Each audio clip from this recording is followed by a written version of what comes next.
안녕하세요. 썰맘입니다. 사연 바로 시작합니다. 여러분 안녕하세요. 저는 서울 목동에 사는 60대 후반 여성입니다. 2년 전 저에게는 세상에서 가장 소중한 딸이 하늘나라로 떠나버렸습니다. 딸은 말기암으로 고통 속에 살다가 결국 저의 품을 떠났죠. 그런데 그 슬픔 속에서 저는 충격적인 사실을 알게 되었습니다. 천사 같던 저희 딸이 살아있는 동안 저 몰래 엄청난 배신을 당하고 있었다는 거예요. 제 딸을 돌보며 곁을 지켜야 할 사람이 바람을 피우고 있었던 겁니다. 그 사실을 알았을 때 저는 피가 거꾸로 솟는 기분이었어요. 내 딸, 그 고통 속에서 눈물이 아니라 분노가 치밀었죠. 그래서 저는 딸을 대신해서 복수를 결심했습니다. 딸이 처음 아프다고 했을 때 그저 컨디션이 안 좋다며 병원에 갔습니다. 그런데 검사 결과는 최악. 말기암 판정. 이미 손쓸 수 없을 만큼 늦었더군요. 남편도 떠난 지 오래였고 하나뿐인 딸까지 아프게 된 저는 세상이 무너지는 기분이었어요. 그래도 남은 시간 딸이 덜 아프고 행복하게 지낼 수 있도록 저는 온 마음을 다해 곁을 지켰습니다. 그때 사이가 도와주었죠. 저희 딸이 마지막을 저와 함께 보내고 싶다고 했을 때 사이는 아무 조건 없이 허락했습니다. 장례식 날 사이가 울던 모습은 아직도 잊을 수 없습니다. 당신이 없으면 나는 어떻게 살라고. 여보, 가지마. 나도 데려가. 그토록 눈물 흘리는 그를 보며 내 딸에 대한 사랑이 얼마나 깊었는지 또 얼마나 상처받았는지 뼈저리게 느꼈습니다. 딸이 떠난 후에도 사이는 저에게 자주 연락했고 찾아왔습니다. 어머님, 잘 지내세요? 이번 주말에 시간 괜찮으세요? 코다리 맛집 모셔가고 싶어서요. 처음에는 가슴이 아리고 그리움에 눈물이 나기도 했지만 저는 결심했습니다. 이제 그만 딸을 위해서라도 나 자신을 위해서라도 놓아주자. 그날 사이에게 단호히 말했죠. 이제 됐어, 박서방.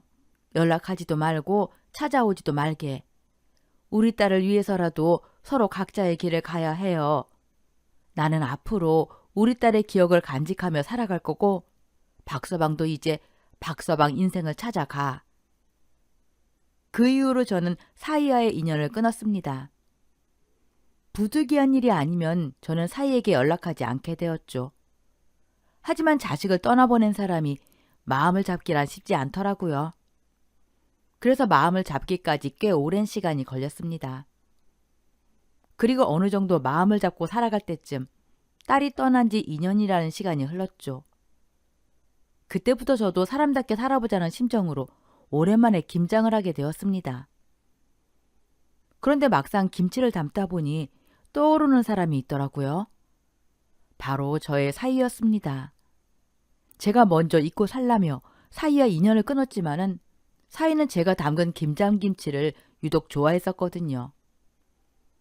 그때 이유는 모르겠지만 갑자기 이런 생각이 들었습니다. 사이에게 김장김치를 해서 한번 찾아가 봐야겠다. 왠지 모르게 꼭 그래야 한다는 생각이 들었죠. 사이가 우리 딸이 떠난 2년 동안 무탈하게 잘 살아왔는지 확인도 하고 혹시 아직 마음을 잡지 못했다면은 저라도 다시 한번 이야기해주고 싶었습니다. 그래서 저는 김장김치 한 통을 싸들고 사이 집으로 향했어요. 사실 사이는 딸이 떠난 후에도 그 집에 계속 살고 있었거든요. 그날은 주말이라 사이가 집에 있을지 없을지 모르지만 만약 집에 없다면 편지와 함께 김장김치라도 현관 앞에 놓고 가자는 마음이었습니다. 떨리는 마음으로 아파트 엘리베이터를 타고 사이 집으로 올라갔습니다. 얼마나 긴장되었는지 말로 다 할 수 없을 정도였죠. 그리고 드디어 사이 집 현관에서 초인종을 누른 순간 인터폰에서 들려온 것은 사이의 목소리가 아니었습니다. 낯선 젊은 여자의 목소리였죠.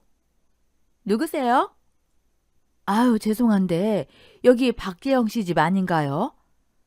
맞는데 잠시만요. 그리고 사이보다 훨씬 어려 보이는 젊은 여자가 현관문을 열고 나왔습니다. 그녀가 묻더군요. 할머니 누구신데요? 저희 남편 찾으시는 건가요?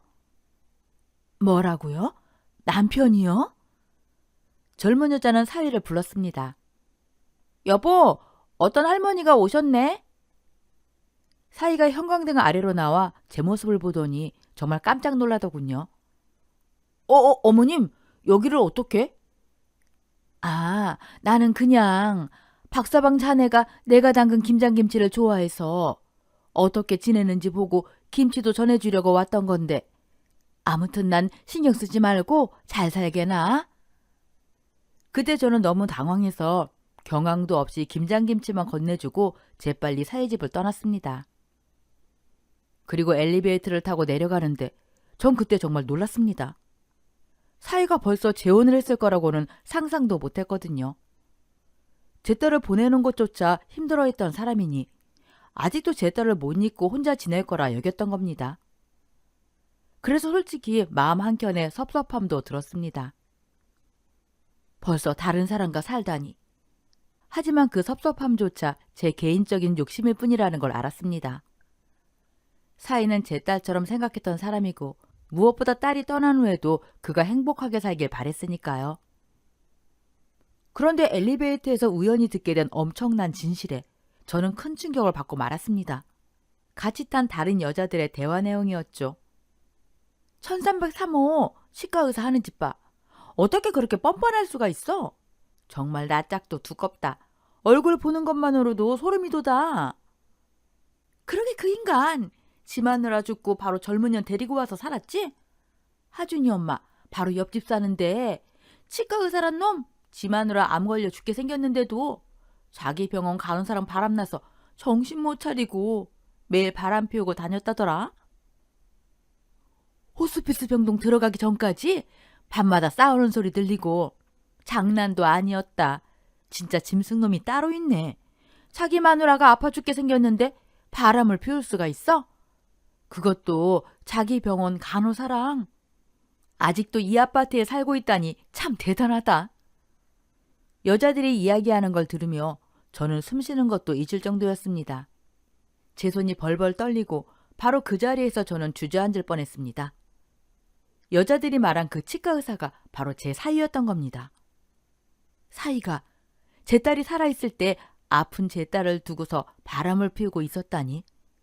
그것도 제 딸이 언제 죽을지 모르는 상황에서 말이죠. 저는 그때까지 딸이 떠나기 전 제 곁에서 시간을 보내게 해준 사위를 보며 고맙다고 생각했었습니다. 하지만 그 모든 건 거짓이었습니다. 사위는 바람을 피우고 제 딸과의 사이는 이미 틀어져 있었고 딸이 곁에 없어야 상간녀를 마음 편히 만날 수 있으니 그렇게 계획했던 겁니다. 제 앞에서는 세상에서 가장 착한 남편인 척 연기를 하면서 말이죠.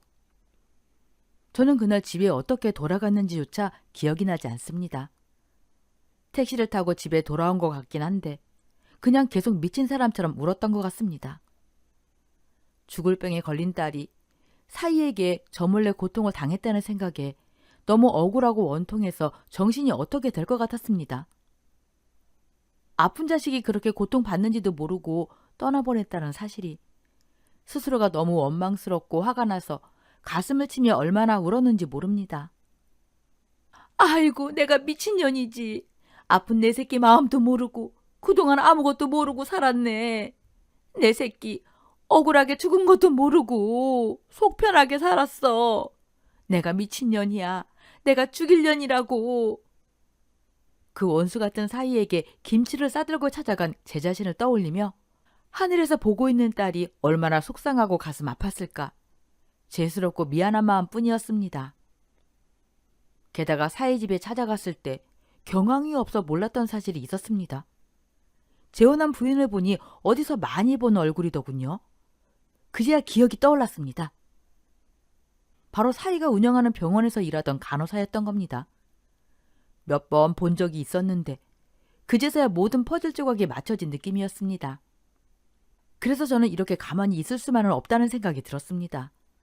저희 딸이 아파서 죽는 그 순간까지 딸 가슴에 대못을 박은 사위놈을 그리고 그와 함께 바람을 피운 그 간호사라는 여자도 반드시 제대로 복수를 해줘야겠다는 생각뿐이었습니다. 저는 딸의 원한을 풀어주기 위해 어떻게 복수해야 할지 고민하기 시작했습니다. 그러다 문득 딸과 가장 친하게 지냈던 딸의 친구가 떠올랐습니다. 혹시 저 몰래 알고 있던 사실이 있지 않을까 해서 연락을 해봤습니다. 정미야, 그동안 잘 지냈니? 우리 딸 떠나고 나서 이렇게 다시 보는구나. 안녕하세요, 아줌마. 잘 지내셨어요?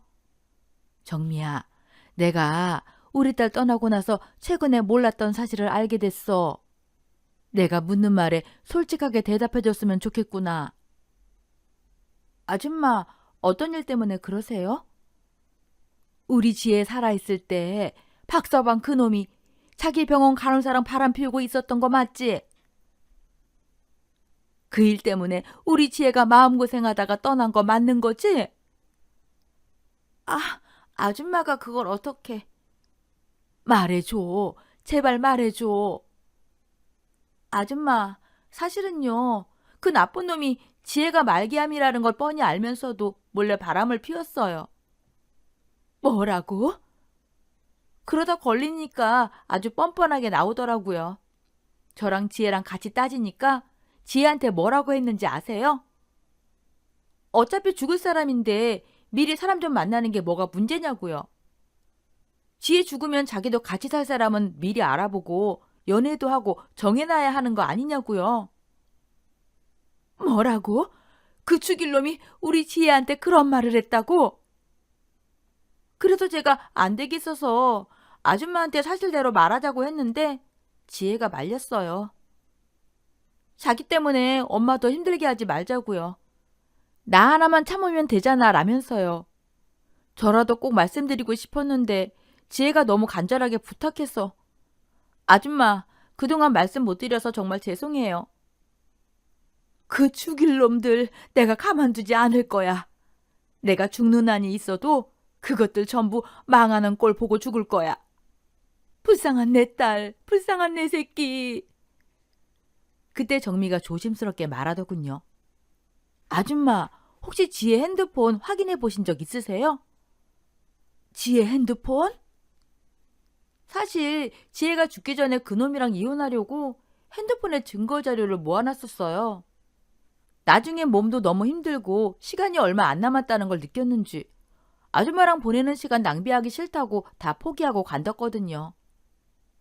지혜 핸드폰을 잘 찾아보시면 어쩌면 그 나쁜 놈이 바람피운 증거 자료들 남아있을지도 몰라요.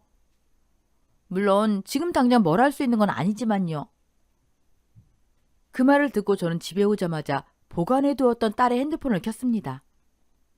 딸이 너무 보고 싶을 때마다 몇 번씩 들여다봤던 핸드폰이었지만 특별한 건 없었거든요. 그런데 그날 처음으로 눈에 들어온 게 있었습니다. 핸드폰 안에 숨겨진 보안 폴더 하나. 비밀번호를 알아야만 안에 있는 내용을 확인할 수 있는 폴더였습니다. 그런데 딸의 생일도 결혼기념일도 의미 있을 것 같은 숫자는 전부 눌러봤지만은 보안 폴더는 끝내 열리지 않더군요. 그래서 정말 마지막이라는 심정으로 혹시나 하는 마음에 제 생일 날짜를 눌렀습니다. 그 순간 딸의 보안 폴더가 열렸습니다. 그리고 그 안을 확인한 순간 저는 경악을 금치 못했습니다. 사이놈이 젊은 간호사랑 바람 피우며 찍어놓은 사진들이 수십 장이나 쏟아져 나왔던 겁니다. 웃고 껴안고 여행 가서 찍은 사진까지. 그런데 그것만이 아니었습니다. 녹음 파일이 여러 개 저장돼 있었죠. 저는 떨리는 손으로 하나를 눌렀습니다. 그 내용을 듣는 순간 제 가슴은 또 한 번 완전히 무너져 내렸습니다. 어떻게 날 두고 그럴 수가 있어? 내가 이렇게 버젓이 살아있는데 어떻게 날 두고 그 어린 병원 간호사랑 바람을 피울 수 있냐고. 왜긴 사랑해서 그랬다. 뭐 어쩔래? 뭐라고? 유부남이 바람 피운 게 뭐가 문제야? 그것도 아파서 다 죽어가는 마누라 앞에서 그 말 못할 이유라도 있어? 넌 지금 그게 할 말이냐? 그래서 이제 와서 나보고 어쩌라고. 사람 감정이 어디 마음대로 되냐? 어차피 당신 죽을 사람이잖아. 떠날 사람은 떠날 사람이고 산 사람만이라도 살아야지. 당신 죽고 만나나 미리 만나나 무슨 차이가 나는데? 그게 사람이 할 소리야? 유난 떨지 마. 무슨 차이가 있다고. 그래서 내가 지금 죽었니? 나 아직 살아있어. 그러면 사람이 지켜야 할 도리라는 게 있는 거야. 바람 피운 놈이 뭘 잘했다고 이렇게 뻔뻔하게 큰 소리야? 진짜 지긋지긋하다. 그래서 넌 언제 죽냐? 빨리 확 죽어버려라. 그래야 나도 내가 하고 싶은 대로 자유롭게 살지. 너 어디 두고 봐. 내가 죽어서도 네가 한 짓들 절대 용서 안 할 거야. 저승에 가서도 두고두고 네가 나한테 한 못된 짓들 전부 갚아줄 거야. 세상을 떠날 날이 얼마 남지 않은 저희 딸에게 빨리 죽어버리라고 말하는 그놈의 목소리를 듣는 순간 제 가슴은 갈갈이 찢기는 것 같았습니다. 정말 숨조차 제대로 쉴 수가 없었습니다. 마음 같아서는 당장이라도 그 사이놈을 찾아가서 멱살부터 잡고 싶었습니다. 아픈 제 딸이 혼자서 그 모든 고통을 감당하며 얼마나 버텼을지 생각하니까 제 온몸 마디마디가 하나하나 끊어지는 기분이었죠. 그런데요, 정말로 저를 가장 아프게 한 건 다른 게 아니었습니다. 보안 폴더 안에 제 딸이 저에게 남긴 음성 파일 하나가 있었던 겁니다. 딸의 목소리가 흘러나오는 순간 저는 그 자리에서 완전히 무너졌습니다. 엄마, 나 너무 억울해. 박서방, 그놈이 바람 피웠어. 그것도 자기 병원 간호사랑. 어떻게 날 두고 이럴 수가 있어? 엄마한테 말 안 하고 비밀로 하고 나 혼자 짊어지고 가려고 했는데 이제 더는 안 될 것 같아. 잠시 숨을 고르는 소리. 엄마, 만약에 엄마가 지금 이 녹음 들었다면은 나 대신 박서방 그놈 좀 꼭 복수해줘. 엄마한테 이런 부탁해서 정말 미안해. 그 음성을 듣고 저는 그날 조용히 맹세했습니다. 이미 복수할 생각은 있었지만 이제는 달랐습니다. 무슨 일이 있어도 어떤 대가를 치르더라도 반드시 저희 딸의 억울함을 풀어주겠다고. 사이놈도 그 간호사 상간녀도 둘 다 제대로 인생을 끝장내 주겠다고 말입니다. 그리고요, 저에겐 그럴 수 있는 힘이 있었습니다. 사실 사이놈이 지금 살고 있는 집도 치과가 들어가 있는 그 건물도 전부 제 것이었거든요. 남편이 세상을 떠나기 전 저에게 남겨준 재산이었습니다. 저는 보증금도 없이 싼 임대료만 받고 계속 빌려주고 있었죠. 사이가 결혼 전에도 결혼 후에도 저희 딸에게 잘하는 것처럼 보여서 그 모습 하나만 보고 해줬던 것들이었습니다. 나중에 제가 더 나이 들면 딸이 살던 집도 증여해주고 건물도 정리하게 되면은 다른 곳에서 치과를 다시 차릴 수 있게 도와줄 생각까지 했었죠.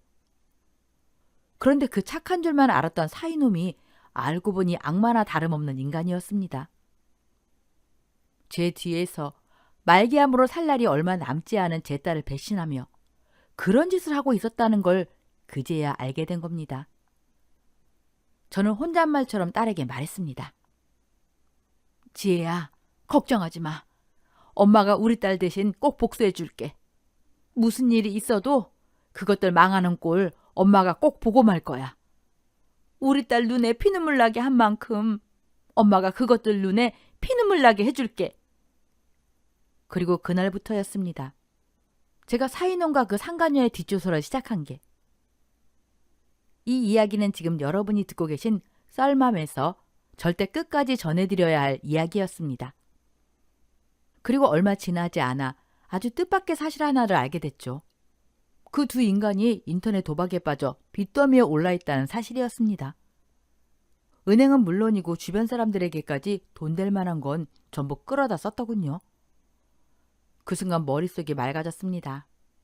아, 이건 하늘이 준 기회다.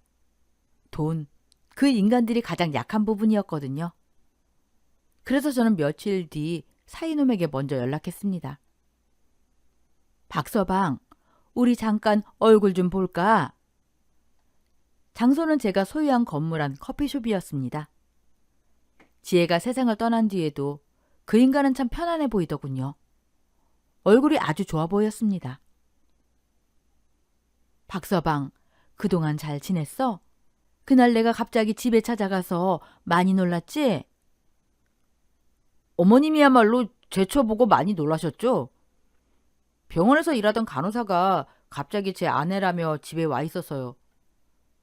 사실 지혜 떠나고 너무 힘들어서 많이 방황했습니다. 그때 지금의 아내가 제 곁에서 힘이 되어줬고요. 그래서 결혼까지 하게 됐습니다. 미리 말씀 못 드려서 죄송합니다.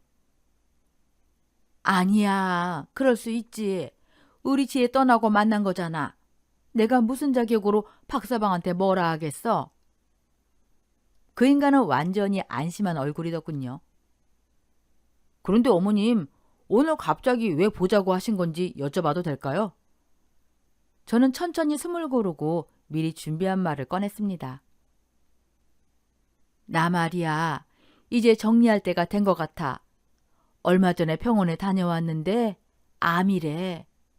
아무래도 살 날이 얼마 안 남은 것 같아. 그 순간 사이놈의 눈빛이 달라졌습니다. 나 자식도 없고 지혜 말고는 남은 가족도 없잖아. 그래서 생각해 봤는데 내 자신을 나한테 제일 잘해준 사람한테 물려주려고 해. 뭐라고요? 어머님 돌아가실 때까지 제가 잘하면 어머님 재산을 저한테 물려주실 수도 있다는 그 말씀이세요? 그래, 역시 박서방 머리가 빠르네. 그 인간은 숨길 생각도 없이 눈이 반짝이더군요. 어머님, 정말 감사합니다. 제가 어머님 곁에서 끝까지 모시겠습니다. 병간호도 생활도 제가 다 책임질게요. 한번 사이는 영원한 사이잖아요. 어머님 가시는 날까지 정말 잘하겠습니다. 그래요. 그 인간은 제가 던진 미끼를 아주 깨끗하게 물었습니다. 이게 자기 인생을 끝장낼 함정이라는 것도 모른 채요. 그리고 그 다음 날부터 사이놈은 치과 문까지 닫고서 제 집으로 들이닥쳤습니다. 어머님, 오늘부터 병간호 하러 왔습니다. 그 옆에는 그 상간녀까지 함께 서 있더군요. 그 모습을 보며 저는 속으로 이렇게 말했습니다. 그래, 이제부터다. 그때부터 제 복수는 밥상 위에서부터 시작됐습니다. 어머님, 제 차가 어머님 드시라고 한우 사다가 푹 고아서 국 끓였어요. 한번 드셔보세요. 이 사람이요, 다른 건 몰라도 음식 하나는 기가 막히게 잘하거든요. 숟가락을 들어 국을 한 입 넣은 순간 저는 일부러 표정을 굳혔습니다. 지금 이따위를 국이라고 끓였어? 박서방, 이제 보니 나한테 잘하려고 자네처 데려온 게 아니고 나 골탕 먹이려고 데려온 거지? 아니면 말이야, 자네 마누라니까 이런 거지 같은 국을 나한테 먹이려는 거야? 숟가락을 탁 내려놓고 차갑게 말했습니다. 이런 건 개도 안 먹겠다. 어머님, 이상하네. 제 입맛에는 괜찮은데요. 지금 이게 맛있다고? 자네 지금 나 놀리는 건가? 아니면 내 앞에서 자네 마누라 편드는 거야? 잠시 숨을 고른 뒤 결정타를 던졌습니다. 이런 식이면 말이야, 내 재산 물려줄 사람 다시 생각해봐야겠어. 정말 그걸 원하는 거야? 아닙니다, 어머님. 사이놈 얼굴이 순식간에 하얗게 질렸습니다. 제가 실수했습니다. 다시 먹어보니까 정말 맛이 이상하네요. 그 인간은 곧장 상간녀를 향해 소리를 질렀죠. 당신, 우리 어머니께 이게 뭐하는 짓이야? 국 하나 제대로 못 끓이면서 뭘 하겠다고. 당장 사과하고 제대로 다시 끓여와. 그 여자는 억울한 표정이 역력했지만 재산이라는 말 앞에서는 찍소리도 못했습니다. 고개를 푹 숙인 채 말하더군요. 아, 어르신 죄송해요. 제가 뭔가 실수했나 봐요. 다시 제대로 잘 끓여올게요. 저는 코웃음을 쳤습니다. 박서방, 사람 눈도 없지. 어디서 저런 개벽사고 같은 걸 주워왔어? 아내를 잘 얻어야 인생도 편한 건데 앞으로 고생길이 훤하다 훤해. 하지만 제 괴롭힘은 거기서 끝이 아니었습니다. 청소, 심부름, 밤낮 없는 전화. 노예처럼 두 사람을 부려먹었습니다.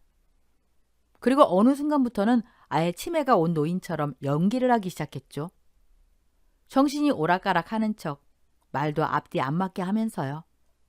하루는 그 두 사람이 제 집에 또 찾아왔습니다. 어머님 안녕하세요. 이제 집 비밀번호도 외워서 제가 알아서 열고 들어왔어요. 오늘도 집사람이랑 같이 왔고요. 저는 눈을 크게 뜨고 두 사람을 쳐다봤습니다. 아저씨, 누구신데 남의 집에 들어와요? 네? 어머님, 저 어머님 사위. 아, 이보세요. 미쳤어요? 나 아직 시집도 안 간 처녀인데 무슨 사이야? 나보다도 나이 많아 보이는데 사이라니? 머리가 이상해졌으면 병원부터 가요. 상간녀가 얼굴이 새빨개져서 말했습니다. 어머님, 혹시 치매예요? 저 못 알아보시겠어요? 치매? 참, 젊은 여자가 입에서 나올 말이 있지? 당신이야말로 정신 차려. 그 순간 사이놈이 상간녀에게 속삭이는 소리가 들렸습니다. 여보, 장모님 진짜 치매인 것 같아. 그럼 우리 그동안 괜히 헛고생한 거 아니야? 헛고생? 상간녀의 목소리가 확 달라졌습니다. 여보, 이거 완전 땡 잡은 거야. 치매 노인네면 잘만 구슬리면은 전 재산 손쉽게 받을 수 있겠어. 우리 잘하면 장모님 돌아가시기 전에 전부 우리 걸로 만들 수도 있어. 진짜야? 와, 그동안 까다로운 노인 비유 맞추느라고 힘들었는데. 그럼 이제 그 고생도 끝이네? 빨리 재산 뜯어내고 요양원 보내버리자. 그 인간을 제 앞에서 아주 대놓고서 제 인생을 계산하고 있었습니다. 제가 일부러 치매인 척 연기하고 있는 것도 모른 채요. 잠시 후 두 사람이 안방으로 과일을 들고 들어왔습니다. 어머님, 과일 좀 깎아왔어요. 그 순간 저는 두 사람에게 달려들었습니다. 이 도둑놈들아, 내 금팔찌 어디 갔어? 내 금반지 어디 숨겼어? 당장 내놔. 어머니, 왜 이러세요? 본 적도 없는 금팔찌를 저희가 왜? 맞아요. 저도 건드린 적 없어요. 웃기지 마. 너희들 내 금팔찌 보고 눈빛이 수상했어. 이 도둑놈들아. 그렇게 소리치며 저는 사이놈 팔뚝을 있는 힘껏 확 물어버렸습니다. 아! 미친 노인네가 사람 물잖아. 아프다고. 아프다니까. 저는 그렇게 안방에서 쓰러진 척했습니다. 그리고 잠시 후 거실에서 속삭이는 소리가 들려왔습니다. 여보, 정말 이렇게까지 해서 저 노인네 재산 받아야 해? 그래도 말이야, 그 재산이 얼마인데. 장모 재산만 손에 들어오면 그동안 도박으로 진 빚 전부 다 갚고도 남아. 우리 떵떵거리며 살 수 있어. 건물주 되는 거야, 건물주. 그러니까 조금만 참자. 며칠 뒤 깊은 밤이었습니다. 저는 사이놈에게 전화를 걸었습니다. 박서방, 나 지금 너무 아파. 당장 죽을 것 같아. 지금 와야겠어. 나 여기서 쓰러질 것 같아. 어머님, 지금 많이 아프세요? 그럼 지금 죽으시는 거예요? 아니, 어머님, 지금 죽으시면 안 돼요.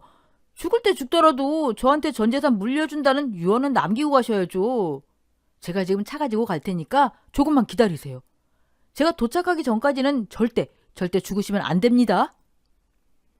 그 인간은 전화를 끊은 지 30분도 안 되어서 헐레벌떡 제 집으로 달려왔습니다. 현관문이 열리는 순간 저는 미리 준비해둔 스테인리스 바가지에 가득 담아둔 물을 그 두 사람 얼굴에다가 확 뿌렸습니다. 그리고 정신없이 내리쳤죠. 쾅쾅쾅. 바가지가 딱딱해서 때릴 때마다 집안에서 둔탁한 소리가 울렸습니다. 도둑이야! 도둑이 들었어! 우리 집에 도둑이 들어왔어! 어머니, 저희예요. 도둑 아니에요. 장모가 사람 잡네. 어르신, 진짜 왜 이러세요? 미치려면 곱게 미치지. 아파요. 그만 때리라고요. 웃기지 마. 난 너희 얼굴 몰라. 오늘 처음 본 사람들이야. 밤에 왜 도둑고양이처럼 남의 집을 기어들어와? 이 도둑놈들아! 오늘 나한테 죽어봐라. 그날 두 인간은 쌍코피가 터진 채 저희 집에서 비명을 지르며 주랭랑을 쳤습니다. 그 후로 며칠 동안 그 인간들은 코빼기도 안 보였습니다. 연락도 없었죠. 그래서 이번엔 제가 먼저 전화를 또 걸었습니다.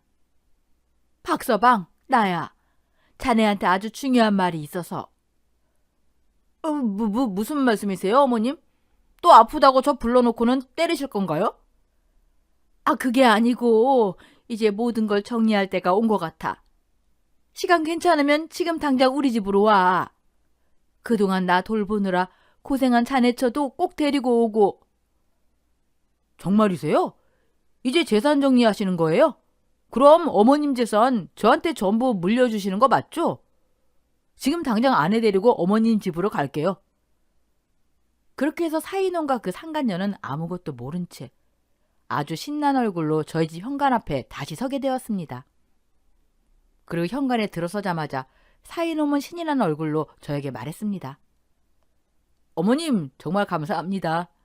어머님 재산 저한테 물려주신다고 하셔서 제가 어머님 돌아가실 때까지 병간호 제대로 하면서 정말 잘해드릴게요. 어르신 감사해요. 저도 저희 남편 따라서 어르신께 정말 잘하겠습니다. 그 순간 저는 코웃음을 쳤습니다. 웃기고도 자빠졌네. 내가 왜 박서방 너 같은 놈한테 피 같은 내 재산을 줘야 하는데? 다른 사람한테는 다 줘도 내 재산 단 한 푼도 너 같은 놈한테는 절대 못 줘. 어머님, 그게 무슨 말씀이세요? 어머님이 먼저 재산 정리하신다고 저한테 물려주신다고 하셨잖아요. 내가 언제 이놈한테 내 재산 다 준다고 했어? 나는 분명히 말했다. 나한테 가장 잘하는 사람한테 물려준다고. 네 놈이 말기암 걸린 우리 아픈 딸 두고서 바람 피운 거 내가 영원히 모를 줄 알았어? 지금 내 옆에 있는 그 집사람, 우리 딸 살아있을 때부터 치과에서 눈 맞아서 바람 피웠지? 그래놓고 감히 내 앞에서 우리 딸 장례식장에서 슬픈 척 연기까지 해? 우리 딸 죽고 만난 것처럼 나한테 거짓말까지 하고 살 날 얼마 안 남은 우리 딸한테 어떻게 그럴 수가 있어? 너희는 사람이 아니야. 짐승 새끼들이야. 어머님이 그걸 어떻게 알았냐고? 김치 갖다 주러 간 날 엘리베이터에서 같은 아파트 사는 여자들이 하는 말 다 들었어. 지 마누라 암 걸려 죽게 생겼는데도 지병원 간호사랑 바람나서 정신 못 차린다고. 마누라 죽자마자 바로 데려와서 같이 산다고. 아파트 사람들이 네 놈을 얼마나 욕하는지 알기나 해? 어머님, 제가 잘못했어요. 그래도 재산은 저한테 다시 한 번만 생각해 주시면 안 될까요? 제가 바람 피운 건 정말 잘못했지만 그래도 딸 떠날 때까지 제가 잘해줬잖아요. 그 덕분에 지혜도 편하게 떠난 거고요. 이 씹어먹어도 시원찮을 놈이 어디서 거짓말이야? 저는 그 자리에서 사이놈의 뺨을 있는 힘껏 후려쳤습니다. 우리 딸이 편하게 갔다고? 네 놈이 우리 딸한테 잘했다고? 어디서 그런 말을 입에 올려? 저는 제 딸의 핸드폰을 꺼내 녹음을 틀었습니다. 사이놈과 저희 딸의 대화가 집안에 울려 퍼졌습니다. 그리고 엄마, 나 너무 억울해. 나 대신 박서방 그놈 꼭 복수해줘. 딸의 음성 파일이 흘러나왔습니다. 잘 들었지? 이래놓고도 네 놈이 잘했다고 말할 수 있어? 우리 딸한테 빨리 죽으라고. 그 앞에서 대놓고 말한 놈이 지금 누구 앞에서 거짓말이야? 그래, 내가 암 걸렸다고 거짓말한 거다. 네 놈이 어떻게 나오나 보려고. 우리 딸이 당한 고통의 반의 반이라도 네 놈이랑 네 마누라가 겪어보라고. 내 딸 저승에서 편히 쉬게 너희 둘 전부 인생 나락으로 보내버릴 거다. 지금 네가 사는 그 아파트도 네 치과에 있는 그 건물도 전부 내 거인 건 알고 있지. 그동안은 우리 딸 생각해서 공짜나 다름없이 살게 해줬고 임대료도 헐값으로 받았지만은 이제는 끝이야. 당장 그 아파트에서도 나가. 건물에서도 나가. 그 말에 사이놈은 식은땀을 뚝뚝 흘리며 제 앞에서 결국 무릎을 꿇었습니다. 사이놈이 눈물을 글썽이며 말했습니다. 어머님, 제가 다 잘못했어요. 지혜 살 날 얼마 안 남은 거 알면서도 바람 피운 것도 못된 소리 한 것도 전부 잘못했어요. 그래도 저 한 번만 용서해 주시고 봐주시면 안 될까요? 지금 사실은 제가 빚을 많이 져서 내일 당장 망하게 생겼다고요. 빚 못 갚으면 제 빚쟁이들이 가만히 있지 않을 거예요. 그런데 지금 이 상황에서 살고 있는 집이랑 어머님 건물에서 쫓겨나면 당장 어디 가서 뭐 해먹고 살아요. 그리고 제가 원해서 바람 피운 것도 아니에요. 지금 집사람이 저 먼저 꼬셔서 이렇게 된 거라고요. 이 어린 것이 저 좋다고 꼬시는데 어떤 남자가 안 넘어가고 버티나요? 어머님이 원하신다면은 지금 집사람이랑 당장 이혼하고 갈라설게요. 그러니까 제발 저 한 번만 용서하고 도와주세요. 그러자 사이놈의 상간녀가 사이놈의 멱살을 잡으려 했습니다. 그러나 사이놈은 그녀의 손을 뿌리치며 밀치고 말했습니다. 저리 꺼지지 못하겠어? 지금 내가 누구 때문에 인생이 망하게 생겼는데. 어디서 큰 소리야? 뭐라고 이 자식아? 주변에서 암 걸린 부인 남자 꼬셨다고 나보고 인간 말종이라고. 아, 손가락질하고 욕해도 꼭 참았는데 이제 와서 날 배신해? 야, 이 나쁜 놈아!